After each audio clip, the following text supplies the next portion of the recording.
Good evening, everyone. Welcome to the City of Lebanon Board of Zoning Appeals meeting for Monday, December the 3rd. Okay, would you take roll, please, Kelly? Okay. Gordon Perry? Here. Bruce Polly? Here. Ron Edwards? Here. Chad Kiger? Absent. And Lori Gross? Here. Okay, we're missing one, but we've got enough to continue on with our meeting tonight. Has everybody, I guess there's only two that can really say yes, but everybody looked at the minutes? Is there any question on them? If not, would entertain a motion. Motion to approve last month's November 5th meeting. Okay, and motion and a second. All in favor, aye? Aye. Okay, meeting for last month is approved. We have two items of business tonight. Not a big night. Docket number 18-58 is Sandstone LLC requesting a use variance to permit residential, rental, and professional office use on a property located at 729 East Washington Street. Property is zoned SF3, which is single-family residential. This is at the corner of Washington Street and Grant Street, right? Grant, yes. Okay. Do you want to continue on? Absolutely. Thank you, Mr. Polly. Members of the board, I'll walk through this a little bit for you and kind of explain what's going on here, and then I'll let the applicant tell you a little bit of how he's planning to use the property as well, just kind of fill in some of the details if I miss some. As y'all are probably aware, 729 East Washington Street, the property that's before you tonight has been vacant for a period of time. It's in significant disrepair.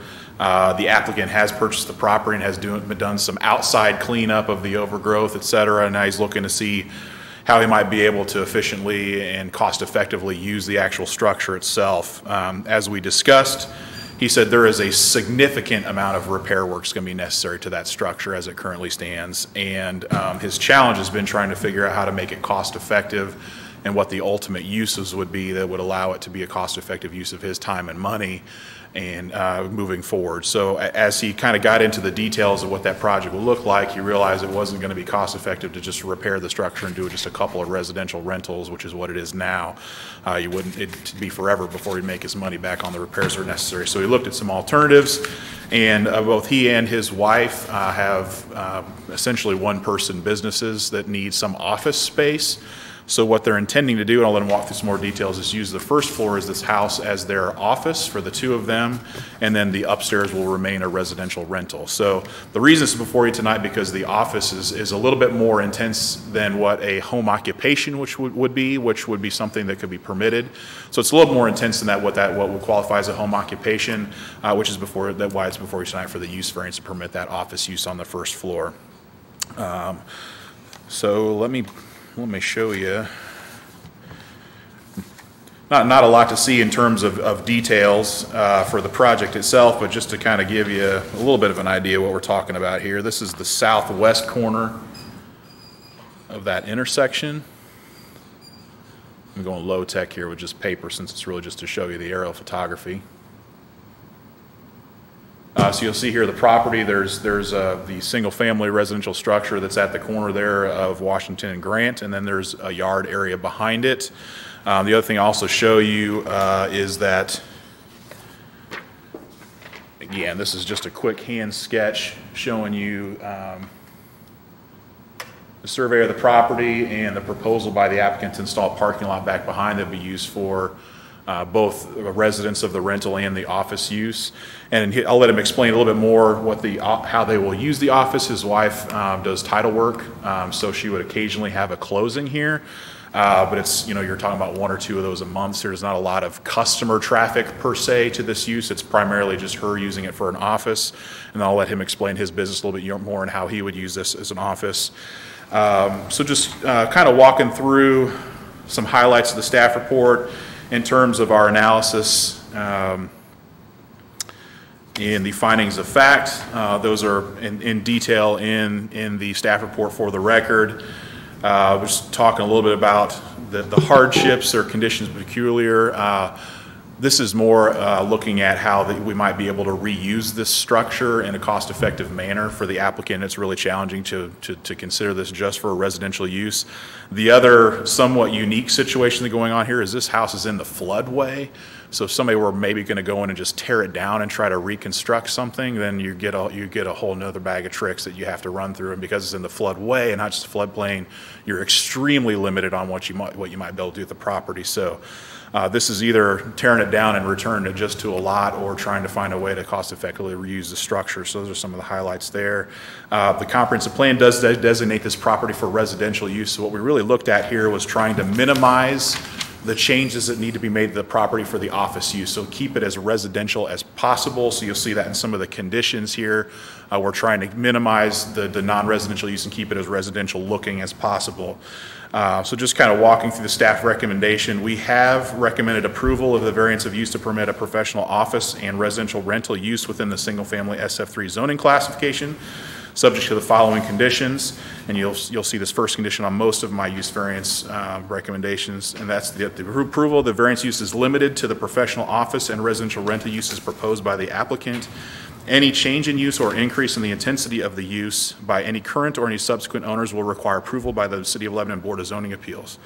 And what this will do is if there's any change in ownership and they have any ideas how they might be able to use that first floor, or if it's different at all than what is proposed currently, it will require it to come back here. So if somebody comes in and says, hey, I've got a small office, but it has 6 employees, well, that's more than what was previously approved, so it's going to have to come back for your review.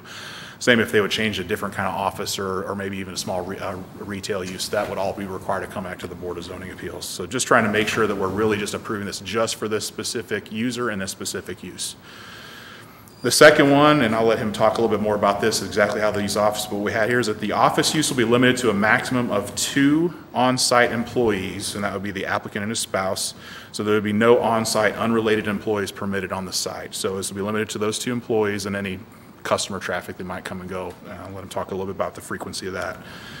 The third was that the applicant will install a paved parking area to the rear of the home that accommodates a maximum of 4 parking spaces. That would be 2 reserved for the office use and 2 for residential rental. The parking area will be limited to passenger vehicles only, and at no time shall the parking area be used to store any commercial vehicles or trailers. And the final one is that the professional office use shall be permitted 1 wall sign, a maximum of 4 square feet in area. There shall be no ground signs on the subject property. Again, just trying to keep it somewhat minimal and something that doesn't kind of impact the neighborhood. We don't want this to look like a non-residential structure. We want to keep it as residential in character as possible. So those are the 4 recommendations or conditions by staff, and I'd be happy to answer any questions you have.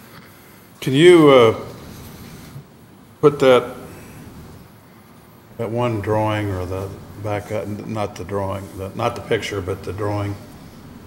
Oh, with the survey? Yeah. Yeah, I just tucked it back in here. Let me find it again.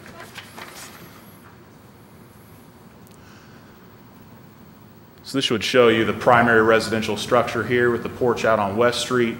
He's showing right now a proposed parking lot to the rear of the home with access off of Grant Street. He's showing right now 8 to 10 spaces. I did some rough calculations. There's not room for 8 to 10 spaces. And again, really, I don't want necessarily a big commercial parking lot there, so I'm recommending 4 spaces, and I think that that would fit there. Are you anticipating, I get, maybe this is a question for him, but it's proposed paved parking.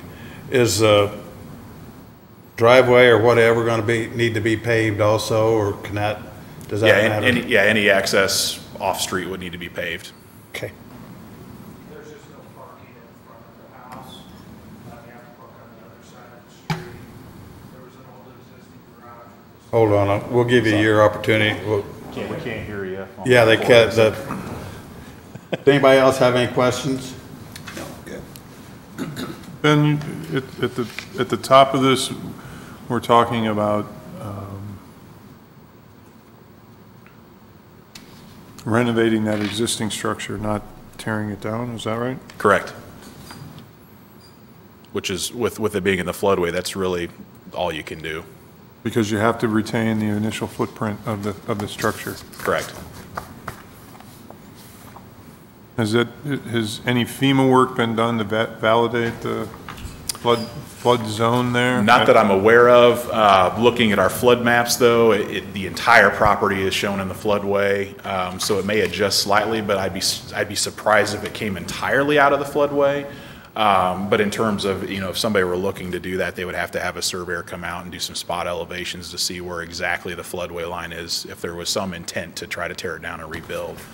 Having done that personally, extensively across town, I would challenge the FEMA maps, to be quite honest with you. I know in some areas there's definitely some changes there, unless or until somebody files the letter of map revision. Amendment? Or amendment. Right now, it's the entire property shown in the floodway. Okay. Any other questions? Thank you, Ben. Mr. Stoner, you want to step forward and tell us a little bit? People at home couldn't hear you talking when you were sitting Yeah, in the that's seat. no problem. Basically, my wife's a real estate agent. She's got her own company, Sandstone Realty. I redo homes as well. We do all high-end homes. Unfortunately, I wanted to make this a single family. It is in the floodway. It's pretty silly that it's in the floodway because the house is so high. We do anywhere between $300,000 and $400,000 houses. Wanted to try to make it a single family. Unfortunately, with the flood insurance costs and stuff like that, it's just not going to be feasible to try to do that. I'd like to do some more of the downtown renovation projects to bring in some more people.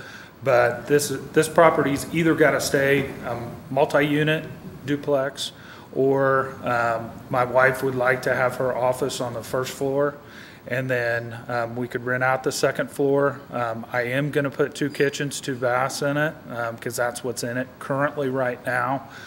So if we decide at the end of the project, hey, this isn't feasible to have her office in there, then I can turn around and sell it. I can come back to you guys and change the variance, whatever needs to happen. It is dilapidated, but there are a lot of houses, unfortunately, on Washington Street that are pretty dilapidated, which anybody that drives down that street knows. It's going to be higher end. I just can't. I'm not going to be able to afford to put, $125,000, $150,000 in my cash to bring it up to where it needs to be. It will be nice. She's not going to have a lot of clients in there. It's not going to be manned. We have 3 children, 7, 5, and 10 months old. So she doesn't have a lot of time. We do a lot of work from home. So that's kind of my plan of attack on the property. It would be nice if we had, that's a very high traffic area. We know there's going to be some projects that are going to go in over by Chadwick and whatever, and it's only going to get more. Indianapolis Avenue's going to have a lot of significant changes. I think it would be good to have at least that corner redone, regardless of if we get the multi-use or it has to stay multi-family with the duplex. That's fine. It's going to be fixed up. It'll look nice. Unfortunately, it's been vacant for 2 years. The insides, it's not super bad, but it needs electrical. It needs plumbing. It needs a lot of TLC. It's an 1890 project, 1890 home. So you can only imagine, the type of things that you have to do. And mainly what we're getting into is the 1970s and newer homes. That's what we're redoing. But my kids live here. I want to try to make it nice for the community. And that's a major thoroughfare going to the high school, going to the elementary school, middle school, you name it. So, that corner's needs some help. It just honestly does. So, that's what our plan of attack is. I've got to keep my options open to what we're doing with it. And if I could have the multi-use, that'd be great. If not, we'll keep it as a duplex and redo it as nice as we can. It's just, it would be nice to have some storefront. We had looked at some other property on Indianapolis Avenue, and that wasn't really going to be feasible, and with the trail project and everything. So, You know, we're definitely don't just go in there and slap stuff up and, you know, just dress it up a little bit. It will be nice, and I put my stamp on it. So that's kind of what we're looking at. Okay. Any questions? Mr. Stoner, will there be a difference in how it's renovated or remodeled, whether it's the way that you're talking about having your wife's business in there on the first floor and residential on the second? You're going to retain kitchens and bathrooms and such, but in the scheme of remodeling, is there going to be a difference whether it's a duplex or this split that you're looking for?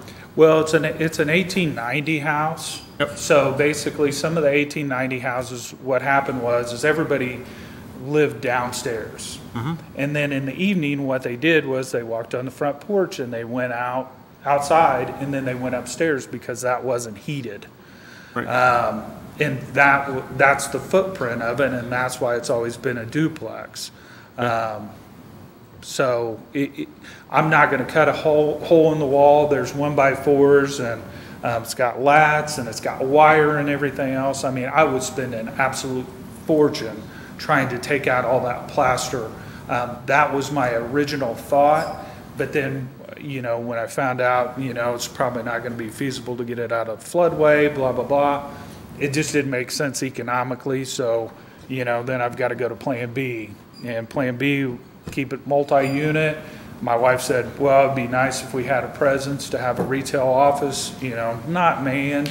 Or if I've got clients that you know, they want their house rehabbed or something like that, and they come in and take a look at, you know, flooring or, you know, samples of cabinets or something like that. But yes, I'm going to keep my options open and make sure they've got 2 kitchens, 2 bathrooms. I'm just not going to be able to put the Waypoint, the high-end cabinets in there and, you know, do the finishes that we're accustomed to.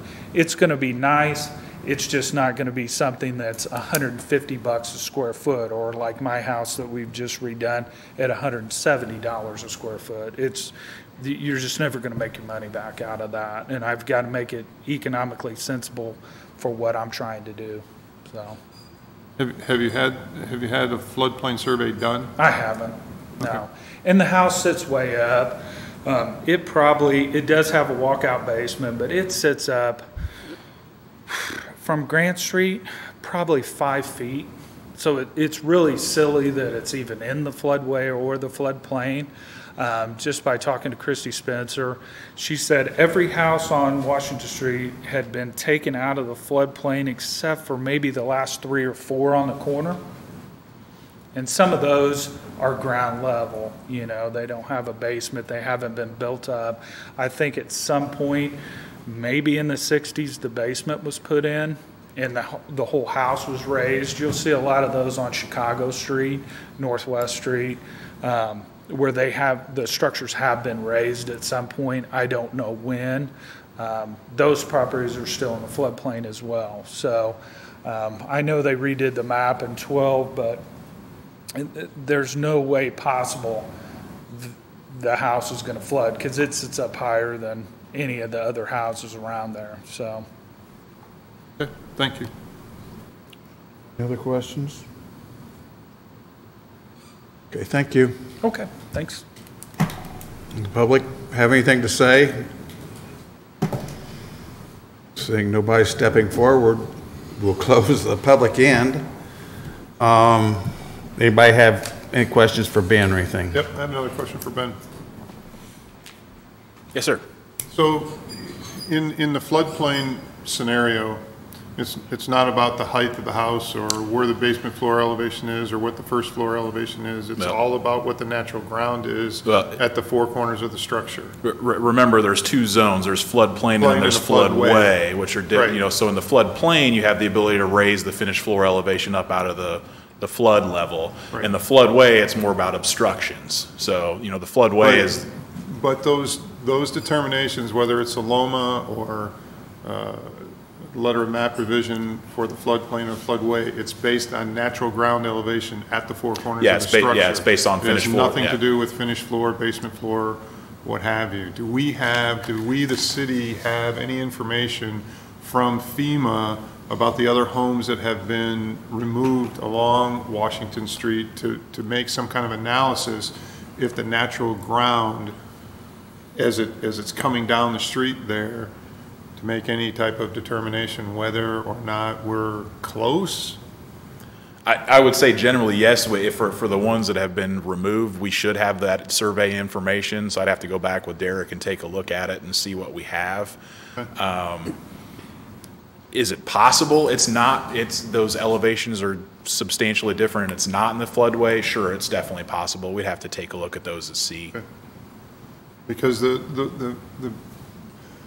one nice thing, the only positive thing about it being in the floodway is through DNR's website, the base flood elevation can be pulled online. Right. So it could be looked at. I know that doesn't have an overbearing situation on this variance request, but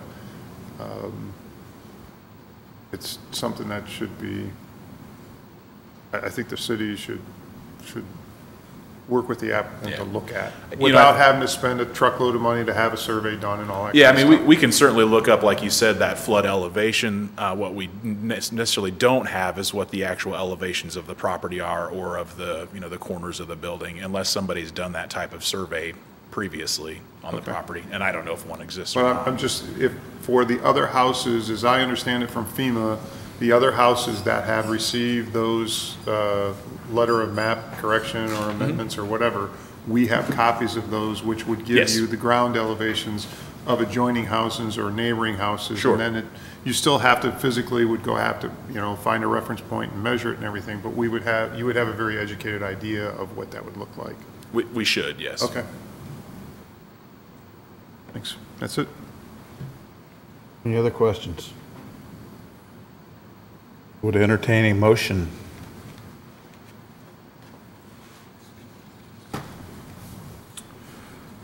I would entertain a motion to grant the variance request for docket number 1858, providing the staff recommendations are, the 4 staff recommendations are followed as listed in the document, the City of Lebanon Planning and Zoning document. Okay, we have a motion, we have a second. Gordon, Aye. Bruce, Aye. Ron Edwards, Aye. Lori Gross. Aye. Motion carries. Congratulations. Hope everything works out the way you want it to. It should. Yeah, I guess you're right. Okay, thank you. Thank you. Okay, we have one more item. It's docket 18-59. The applicant is Mr. Mark Brandenburg. The property is located at 524 East Main Street here in Lebanon. Property is zoned multifamily residential and comprised of 0.15 acres. The configuration of the lot is 48 feet wide, 134 feet in depth. Mr. Ben. Thank you, Mr. Pauly. This is a fairly straightforward request in terms of requests that we get from the Board of Zoning Appeals. This is a single-family home that is right now a multiple rental units, and the applicant is seeking to remodel this home and turn it back into a single-family home. The challenge with doing that is the change of use requires it to meet the zoning requirements of the zoning district, and right now that property is zoned multifamily, which does not permit single-family residences. So in this case, his change from a multiple rental unit use to a single-family use requires it to come to you for a use variance because it's not permitted in multifamily. For those of you who have looked at our zoning map, you've got this ring of multifamily zoning kind of around the central business district. that has created a number of non-conforming uses because there's a number of either single-family homes or previously single-family homes.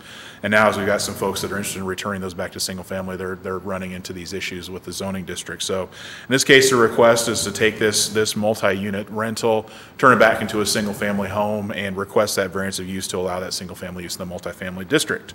Once again, I'll reference the findings of fact in the staff report for the record, and staff recommendation is approval of the variance of use.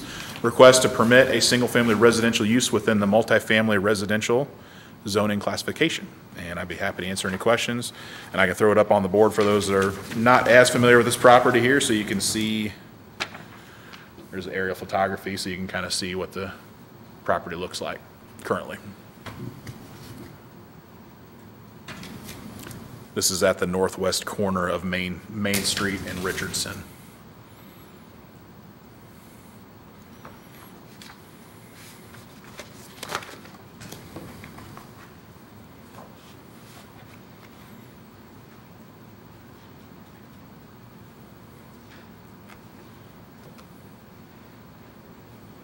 Any questions for Ben? Thank you, sir. Mr. Brandenburg, would you care to step forward and tell us a little bit about your endeavor?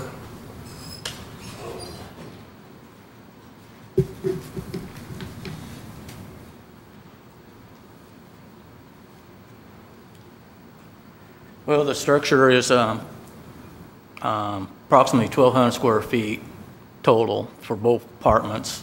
Has 2 apartments in it now.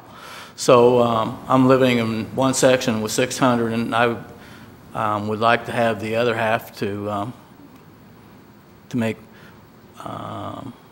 it bigger for me for myself. So that's all. I'm thinking just make it a single family, make it more room for me instead of having 600 square feet. It's not very much room. 1,200 square feet is not very much room either, but I would like to combine the two and make it to a single family. Okay, any questions? Thank you, sir. Thank you. Once again, I don't see anybody caring to step forward. If they do, come on forward now. By stepping forward, we'll close the public end of the meeting.